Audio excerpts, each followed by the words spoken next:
We just need to know how they look like, the general shape we need to know. So for a quadratic, how do they look like? They're going to look like either it's going to be this or that, concave down or concave up. What depends on the concavity? It was the coefficient of the x square, right?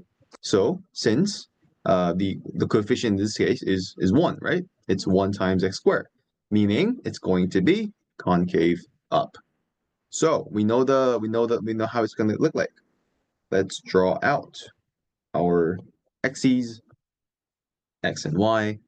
We know it's going to look something like this, but what else do we need to know? We need to know the roots. The roots meaning uh, where they're gonna meet at the x-axis.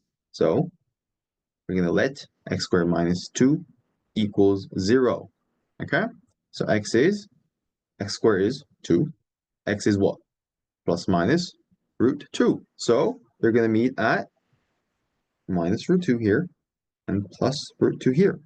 Now just draw a very curvy line like that. It just needs to be curvy like that.